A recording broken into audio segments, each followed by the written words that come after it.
महाराष्ट्र शासनाच्या सांस्कृतिक कार्य विभागाच्या वतीने दरवर्षी आपण मराठी चित्रपट क्षेत्रात आणि त्याच्या उत्कर्षाकरता ज्यांनी दीर्घकाळ आपले आयुष्य व्यतीत केले आहे आणि चित्रपट सृष्टीत अभिनय, संगीत, निर्मिती, दिग्दर्शन इत्यादी अष्टपैलू गुणांनी या क्षेत्रात काम केलेल्या मंडळींना दरवर्षी आपण व्ही शांताराम जीवन गौरव पुरस्कार देतो। सन्मानाचा पुरस्कार असतो अधिकृत महाराष्ट्र सरकारतर्फे। त्याबरोबर या क्षेत्रात म्हणजे मराठी चित्रपट क्षेत्रात जे विशेष योगदान करतात त्यांना व्ही शांताराम विशेष योगदान असे 2 पुरस्कार आपण देत असतो। आणि ज्यामध्ये यावर्षी आज आम्ही घोषणा करतो आहोत की व्ही शांताराम जीवन गौरव पुरस्कार जो 10 लाख रुपये, स्मृतिचिन्ह, मानपत्र, चांदीचे मेडल अशा स्वरूपाचा हा पुरस्कार यावर्षी व्ही शांताराम जीवन गौरव पुरस्कार श्री महेश मांजरेकर यांना आपण त्या ठिकाणी देण्याचं ठरवलंय। आणि त्या संबंधित 25 तारखेला NSCI डोम मध्ये त्याचा कार्यक्रम होईल। जसं मी म्हटलं की याच मराठी चित्रपट क्षेत्राच्या उत्कर्षाकरिता या सर्व भागांमध्ये काम करणाऱ्या कलाकारांना सुद्धा आपण व्ही शांताराम विशेष योगदान पुरस्कार हा पुरस्कार देतो। आणि तो सुद्धा 6 लाख रुपये, स्मृतिचिन्ह, मानपत्र, चांदीचे मेडल असा पुरस्कार असतो। तो यावर्षी मुक्ता बर्वे यांना आपण त्या ठिकाणी देतोय। त्यांची आपण त्या ठिकाणी निवड केलेली आहे। आपल्या निवड समितीने यावर सर्व चर्चा करून हा निर्णय घेतला, तो आज आपण या ठिकाणी घोषित करतोय। याच पद्धतीने आपल्याला माहिती आहे की मुंबई, महाराष्ट्र आणि बॉलिवूड आणि म्हणून मुंबईमध्ये, महाराष्ट्रात हिंदी चित्रपट क्षेत्रात ज्यांचं योगदान आहे, अभिनय, संगीत, निर्मिती, दिग्दर्शन यापैकी कुठलंही त्यात दीर्घकालीन ज्यांचं आयुष्य यात व्यतीत केलं आहे अशांना स्वर्गीय राज कपूर जीवन गौरव पुरस्कार आणि ज्यांनी हिंदी चित्रपट सृष्टीमध्ये उल्लेखनीय काम केलंय त्यांना स्वर्गीय राज कपूर विशेष योगदान पुरस्कार हे सरकारचे 2 मानाचे पुरस्कार असतात। निवड समिती त्यावरही आपलं काम करत असते। शासकीय अशासकीय सदस्य मिळून हा निर्णय करतात। आणि यावर्षी या 10 लाख स्मृतिचिन्ह व मानपत्र, चांदीचे मेडल असं स्वर्गीय राज कपूर जीवन गौरव पुरस्कार यावर्षी आपण श्री अनुपम खेर यांना त्या ठिकाणी निवड केली आणि घोषित करतो। आणि स्वर्गीय राज कपूर विशेष योगदान पुरस्कारामध्ये 6 लाख स्मृतिचिन्ह, मानपत्र, चांदीचे मेडल हा सर्व पुरस्कार विशेष योगदानाचा काजोल देवगण यांना आपण त्या ठिकाणी निवड केली आहे। या पुरस्काराबद्दल वर्षभर अर्ज येत असतात। काही स्वतः निवड समिती विचार करत असते आणि त्यामुळे 4ही पुरस्कार जे मानाचे आहेत, व्ही शांताराम जीवन गौरव मराठी चित्रपटाच्या संदर्भात महेश मांजरेकर यांना, व्ही शांताराम विशेष योगदान हा मुक्ता बर्वे यांना, स्वर्गीय राज कपूर जीवन गौरव हिंदी चित्रपट सृष्टीच्या संदर्भातील अनुपम खेर यांना आणि स्वर्गीय राज कपूर विशेष योगदान काजोल देवगण यांना 4 पुरस्कार घोषित करण्यात आम्हाला आनंद होतोय। या बरोबरीने आपण महाराष्ट्र शासनाचा 1993 पासून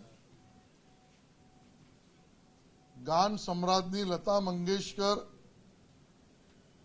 पुरस्कार हा दरवर्षी करत असतो आणि या 93 पासून आपण विविध महत्त्वाच्या व्यक्तींना पुरस्कार दिले आणि ज्याच्यामध्येही एक समिती आपलं काम करत असते, ज्या शासकीय आणि अशासकीय या पद्धतीचे सर्व लोक काम करतात। त्या सगळ्या प्रक्रिया पार करून हा गान सम्राज्ञी लता मंगेशकर पुरस्कार 10 लाख मानचिन्ह, मानपत्र, शाल वगैरे असं करून आपण देतो। तो यावर्षी मराठीतील ज्येष्ठ गझल गायक भीमराव पांचाळे यांना गान सम्राज्ञी लता मंगेशकर पुरस्कार आपण त्या ठिकाणी निवड केली आहे आणि त्याची सुद्धा घोषणा करतो आहोत। हे सर्व कार्यक्रम 25 तारखेला NSCI डोम येथे एक विशेष शानदार सोहळा करून आपण करणार आहोत आणि त्याचं निमंत्रण आपल्याला दिलं जाईल। पण आज या पुरस्कारांची घोषणा करणं आवश्यक होतं म्हणून आपण त्या ठिकाणी तातडीने केलेला आहे। एक दुसरा महत्त्वाचा कार्यक्रम आपल्याला माहिती आहे, देशभरामध्ये आपण संविधानाचा अमृत महोत्सव करतो आहोत। महाराष्ट्र शासनाने ठरवलंय मोठ्या प्रमाणात तो करायचा आणि स्वाभाविक आहे 14 तारखेला आपण परमपूज्य भारतरत्न डॉक्टर बाबासाहेब आंबेडकर यांची जयंती साजरी करतो आहोत। काही ठिकाणी आठवडाभर 10 दिवस कार्यक्रम होत असतात। महाराष्ट्र शासनाच्या सांस्कृतिक कार्य विभागाने यावेळेला आम्ही ठरवलंय की या जयंतीनिमित्त संविधानाच्या अमृत महोत्सवाचा एक शानदार कार्यक्रम पहिल्यांदाच त्या ठिकाणी आंबेडकर जयंतीचा गेटवे ऑफ इंडियाला आपण करतो आहोत। 20 तारखेला गेटवे ऑफ इंडियाला सायंकाळी 6:30 वाजता हा कार्यक्रम आहे। ही संगीतमय मानवंदना मराठीतील अनेक कलाकार यामध्ये सहभागी होणार आहेत। सुरेश वाडकर, आदर्श शिंदे, वैशाली सामंत, उर्मिला धनगर, नंदेश उमाप, अवधूत गुप्ते, मिलिंद शिंदे, राजेंद्र कांबळे। कार्यक्रमाचं संचालन सुबोध भावे। अशा स्वरूपाचा कार्यक्रम आकर्षणाचं केंद्र ठरेल। संविधानाची व डॉक्टर बाबासाहेब आंबेडकर यांच्या जीवनावर गौरव गीते, काही नाट्य प्रवेश, आकर्षक नृत्य समूह अशा स्वरूपाचा हा कार्यक्रम असेल आणि हा कार्यक्रम सगळ्यांसाठी खुला आहे। त्याच्या सन्मानिका या शिवाजी नाट्य मंदिर, रवींद्र नाट्य मंदिर येथे प्रथम येणारास प्राधान्य या पद्धतीने देण्यात येणार आहे आणि त्यामुळे हा मोठ्या प्रमाणात गेटवे ऑफ इंडियाला आपल्या बाबासाहेब आंबेडकरांची जयंती आणि संविधान त्या ठिकाणी अमृत महोत्सव याचा कार्यक्रम आपण करतो आहोत। धन्यवाद।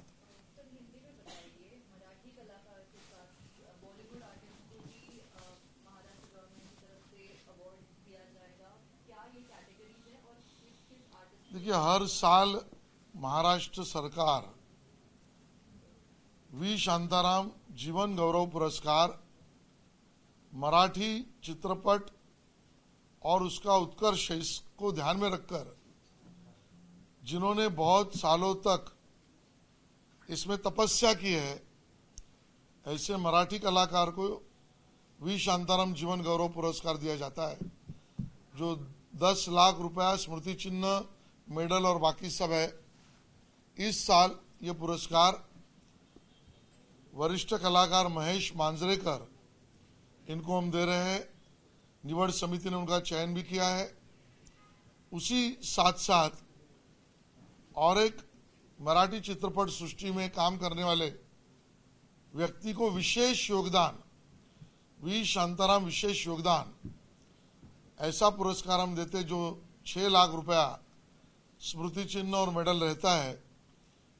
वो इस साल मुक्ता बर्वे इनको दिया जा रहा है। निवड समिति ने अपना काम उसके बारे में भी पूरा किया है। हिंदी फिल्म इंडस्ट्री भी, उसके योगदान को भी हम महाराष्ट्र सरकार सम्मानित करते हैं। और जिसने अपना बड़ा जीवन इस क्षेत्र में तपस्या की है, ऐसे वरिष्ठ कलाकार को स्वर्गीय राज कपूर जीवन गौरव पुरस्कार, जो 10 लाख रुपया स्मृति चिन्ह, मेडल और मान चिन्ह, मान पत्र दिया जाता है, इस साल में वो श्री अनुपम खेर, इनको ये सम्मान दिया जाएगा, स्वर्गीय राज कपूर जीवन गौरव पुरस्कार।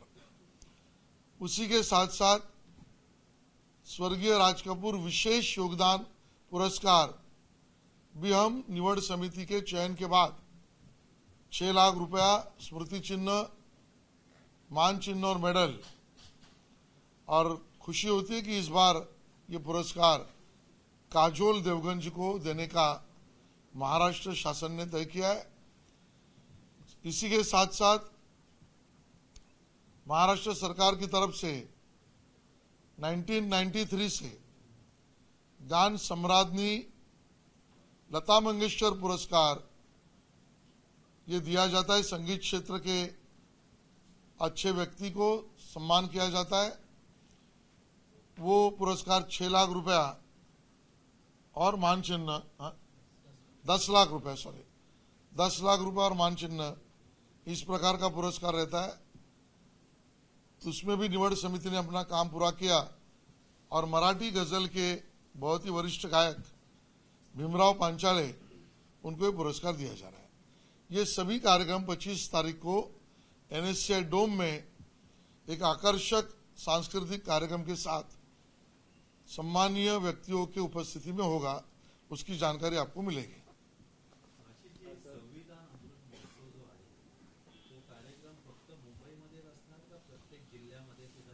संविधान गौरव किंवा अमृत महोत्सवी गौरवाचे कार्यक्रम पूर्ण राज्यभर होणार आहेत। त्या संदर्भात 2 बैठका आम्ही घेतल्या आहेत। विविध त्याच्यावरच्या प्रस्ताव, चर्चा यावर खल केलाय आणि संपूर्णतः संविधानाचा सन्मान, संविधानाचा गौरव, संविधानाच्या बद्दलची माहिती, संविधानाबद्दलचं आकर्षण, संविधानाबद्दलची चर्चा आणि सर्वसामान्यांपर्यंत संविधान पोहोचवण्याची व्यवस्था, असा पूर्ण 1 वर्षाचा कार्यक्रम केला आहे। त्याची पूर्ण माहिती येत्या काळात आम्ही देऊ। सर, पहिलीपासून हिंदी भाषा अनिवार्य करण्यात आली आहे। त्याला मनसे अध्यक्ष राज ठाकरेंनी विरोध केलाय। ते म्हणाले महाराष्ट्रात अशी सक्ती चालू देणार नाही। मला असं वाटतं की अभ्यास पूर्ण करून ते बोलतात किंवा बोलले पाहिजे, ही माझी अपेक्षा आहे। पण त्यांना NEP, नॅशनल एज्युकेशन पॉलिसी, राष्ट्रीय शिक्षा धोरण, याची कॉपी आम्ही जरूर पाठवू। माझी अपेक्षा आहे ते आणि त्यांचे सहकारी याचा अभ्यास करतील। आणि त्या निमित्ताने मी महाराष्ट्राला सांगू इच्छितो, मातृभाषेत शिकण्याची सोय करणारं पहिलं सरकार मोदी सरकार आहे। आणि त्यामुळे त्याची सुद्धा माहिती संबंधितांनी घ्यावी। राज ठाकरेंच्या टीमने आणि त्यांनी या राष्ट्रीय शिक्षा धोरणाचा जरूर अभ्यास करावा, असं मी त्या ठिकाणी म्हणेन। कायद्याला सुप्रीम कोर्टाने स्थगिती दिली तुर्तास आणि 7 दिवसात केंद्र सरकारने यावर स्पष्टीकरण द्यावं असंही म्हटलं। ते न्यायिक प्रकरण आहे, याच्यावर मी भाष्य करणार नाही। दुसरीकडे मुंबईमध्ये आहे पुन्हा एकदा मराठी आणि गुजराती वाद पेटलेला पाहायला मिळतो। जो नागपूरमधल्या सोसायटीमध्ये आहे ते मराठीला तुच्छ लेखलं जातं। मराठी भाषा, मराठी माणूस, मराठी संस्कृती याला तुच्छ लेखण्याचं पाप कोणीच करू नये आणि महाराष्ट्र सरकारची तीच भूमिका आहे।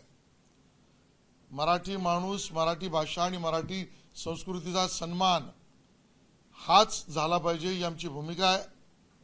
अन्य भाषिकांचा अपमान करून त्याच्यावर वितुष्ट निर्माण करणं हे आम्हाला मान्य नाही. एवढीच आमची भूमिका आहे. सर, उद्या वर्ल्ड हेरिटेज डे आहे. तुमच्याकडे मला वाटतं स्मारकाचं तुमच्या हातात आहे. तर याबाबत तुमचं काय नियोजन आहे तुमच्या खात्यावर? देशातले जे मुख्यतः स्मारक आहेत या संदर्भामध्ये पुरातत्व विभागामध्ये असलेल्या प्रकल्पांवरची पूर्ण आढावा घेऊन कामाने तो दिवस साजरा करावा असं आम्ही ठरवलंय. आणि त्यामुळे त्याचा आढावा आणि पुढची रचना या पद्धतीने जागतिक वारसा दिनानिमित्त वर्षभराच्या योजनाच्या कामाला आम्ही गती देणार आहोत.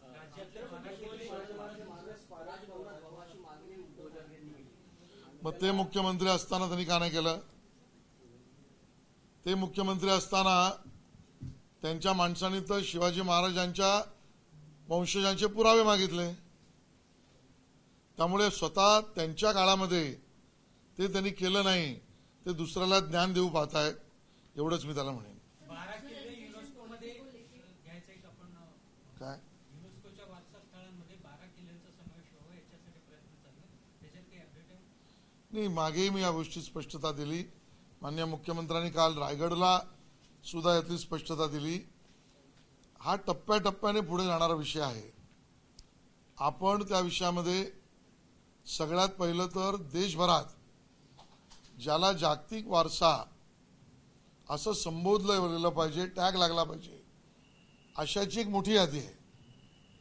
त्यामध्ये मोदी सरकारने, आम्ही त्यांचा धन्यवाद देतो, बाकीचे प्रस्तावही असताना ते बाजूला ठेवून या वर्षीला आपल्या छत्रपती शिवाजी महाराजांचे 12 गडकिल्ले त्या प्रोजेक्टला नाव दिलेलं आहे मराठा मिलिटरी लँडस्केप. याला आपण प्राधान्य दिलं. नॉमिनेट केंद्र सरकारने केलं, मागणी राज्य सरकारने केली होती. ते नॉमिनेशन गेलं.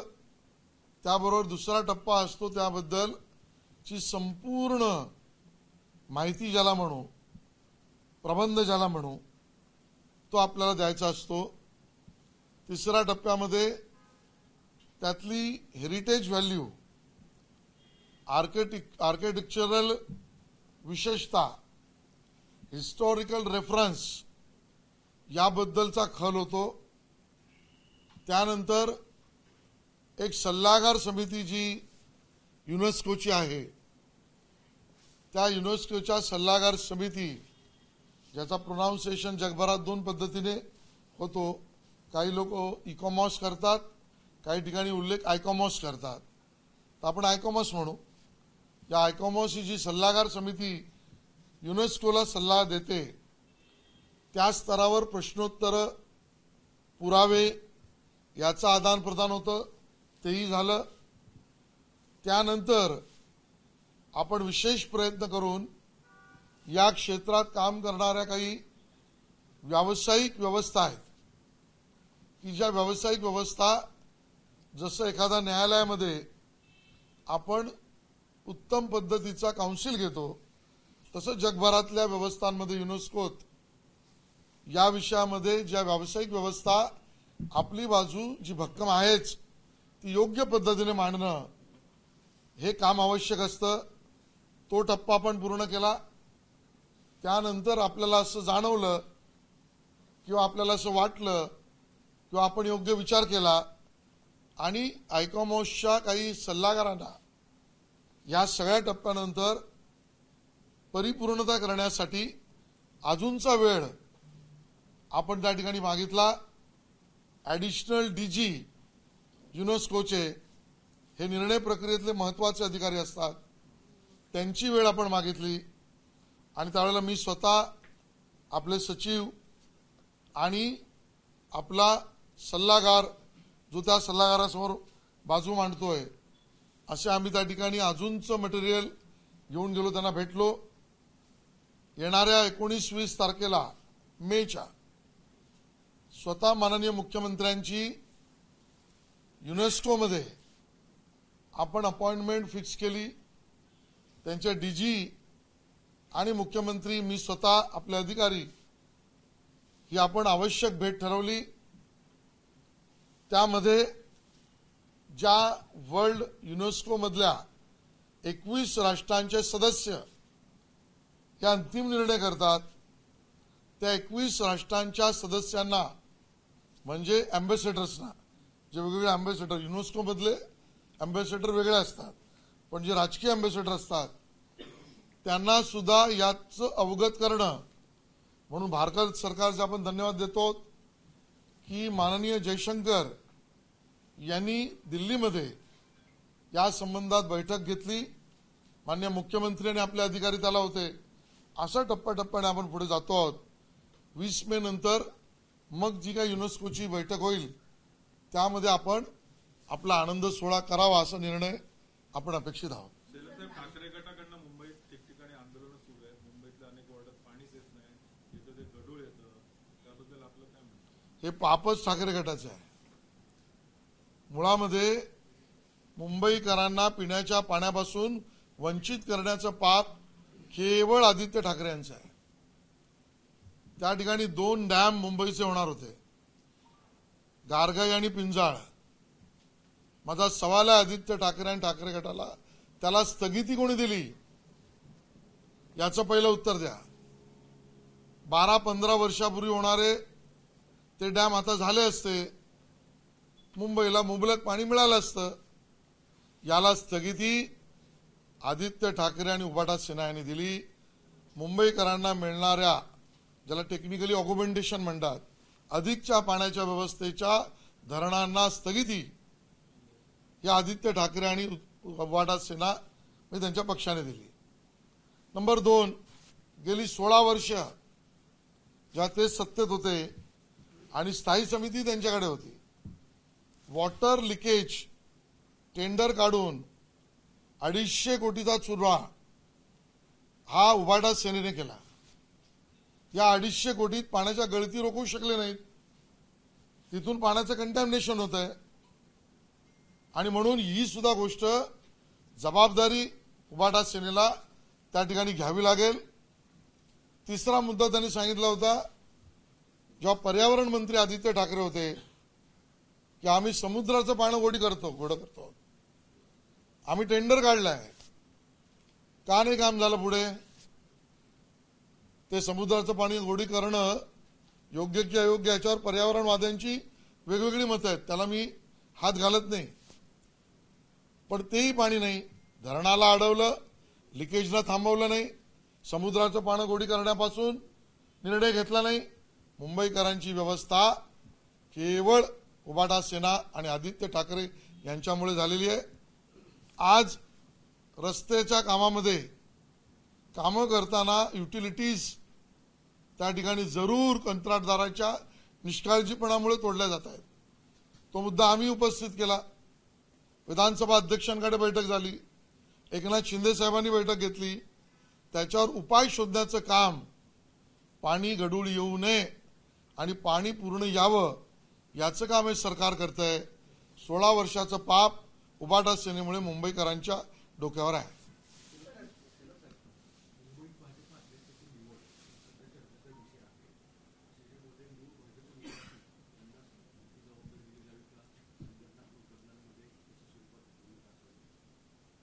मला असं वाटतं की आमची ती नैसर्गिक प्रक्रिया आहे. सदस्यता होते, सक्रिय सदस्यता होते, बूथ समिती होते, बूथ सदस्य होतात, वॉर्ड म्हणजे मुंबईमध्ये वॉर्ड अध्यक्षाची निवडणूक होते, वॉर्ड समिती होते, मंडल. यावेळेला आम्ही विधानसभा एक मंडल होतं, ते एका विधानसभेत आम्ही 2-3 अशी जास्त मंडल व्यवस्था केली आहे, कारण संघटना आमची पसरवतो आम्ही. त्यामुळे कालच्या भाषणावर तर आम्हाला उद्धवजीचा तो परिणाम दिसला असेल आणि त्यामुळे ती व्यवस्था, ती निवडणूक, त्यानंतर जिल्हा अध्यक्ष निवडणूक आणि मुंबई अध्यक्ष निवडणूक ही नैसर्गिक प्रक्रिया आहे. 3 टर्म मी काम केलेलं आहे. आता नवीन अध्यक्ष येईल, एक व्यक्ती एक पद आमचा निर्णय आहे, तो आम्ही सर्वंकष सगळे मिळून निर्णय करू. याची बैठक होईल, त्यानंतर आम्ही आपल्याला कळवू.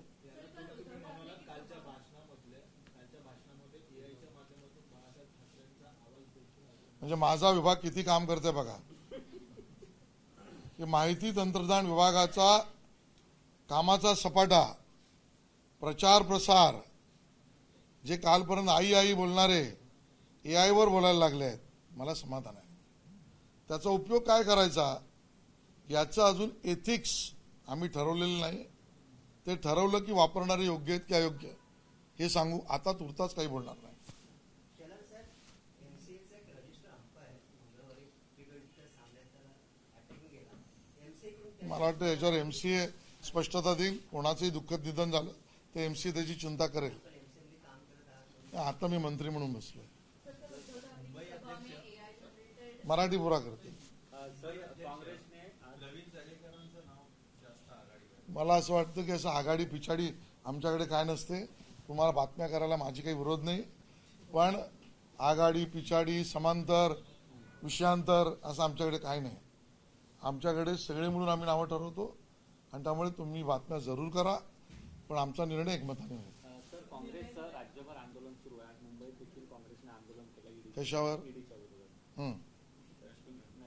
नॅशनल हेराल्डचं पत्र आहे, त्यावर काँग्रेस रस्त्यावर उतरणार. मग अशी प्रकरणं करायची कशाला? दुसऱ्या जनतेचे पैसे आणि देणग्या हे वळवणे, ते वळवून कुठेतरी नेणे, हे धंदे करायचे नाहीत. मग आंदोलन करायची वेळ येत नाही.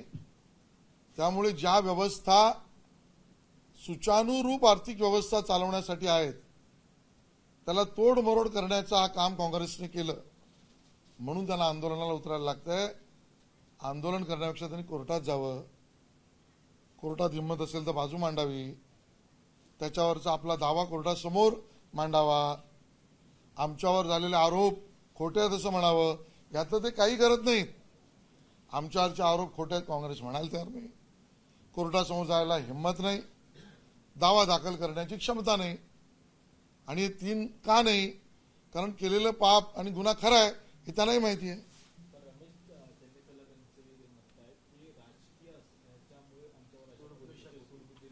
आपण कोर्टात जा ना. सूडबुद्धीने कसली कारवाई का अचानक झाली का? नोटीस कधी दिली आहे? माहिती कधी मागवली आहे? जागेची जप्ती कधी झाली? पार्टली. त्यानंतर डॉक्युमेंट्स कधी मागवलेत? या देशामध्ये न्याय व्यवस्था मजबूत आहे, कायदा व्यवस्था आपलं काम करते. या सगळ्या प्रक्रियेत एकदाही आम्ही निर्दोष आहोत. चेनी थलाजी सुद्धा आपण निर्दोष आहोत म्हणायला तयार नाहीत. आम्हाला विक्टिमायझेशन केलं म्हणतात. अरे हे तरी कोर्टात म्हणा. त्यामुळे त्यांच्याकडे कुठलाही आधार नाही. वेगळा म्हणजे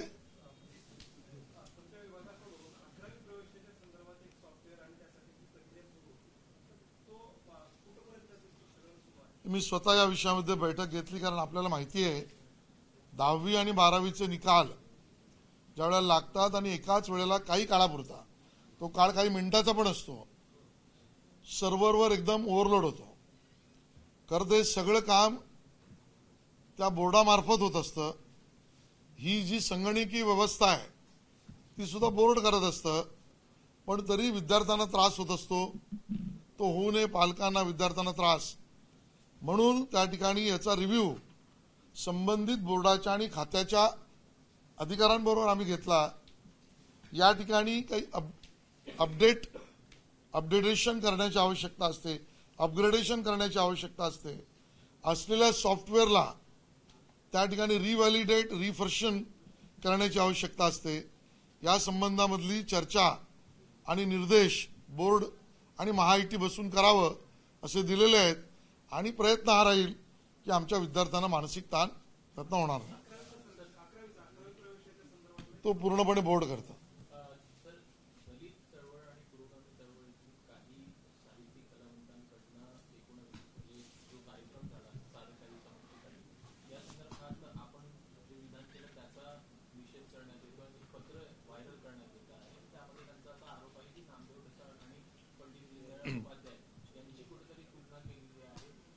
माझं भाषण स्वयंस्पष्ट आहे, तुम्हालाही कॉपी देतो.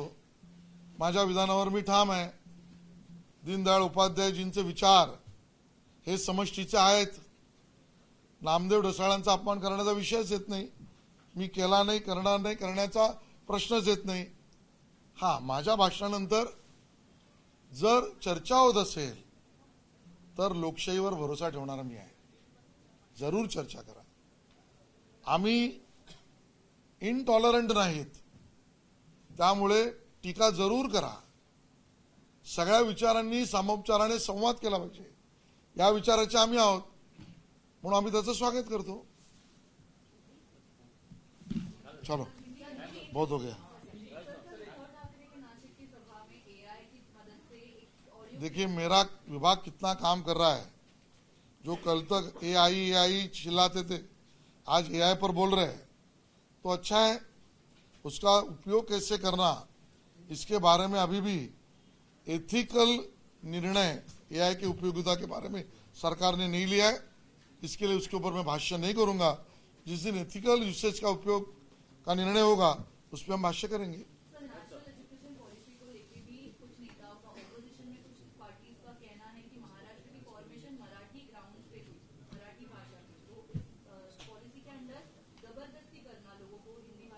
कोई किसी की जबरदस्ती नहीं है. मातृभाषा में शिक्षा, ये व्यवस्था राष्ट्रीय शिक्षा धोरण है और इसके लिए उसी हिसाब से ये राष्ट्रीय शिक्षा धोरण काम कर रहा है. ये भारत के सरकार ने पार्लियामेंट में मंजूर हुआ है. महाराष्ट्र सरकार ने उसका इम्प्लीमेंट तय किया है. मराठी भाषा का सम्मान कहीं पर भी कम नहीं है, उल्टी उसकी व्यवस्था की है. तो जो लोग ना समझ है वो पढ़े और समझकर जानकारी ले. कौन चैलेंज?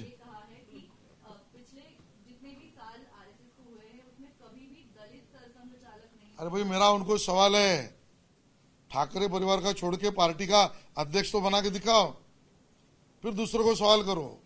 और अभी आप ये लिखो, मेरा चैलेंज है, उबाटा सेना ठाकरे परिवार छोड़ के किसी को अध्यक्ष बना के दिखाए, फिर दूसरों को सवाल पूछे. एबीपी माझा, उघडा डोळे बघा नीट.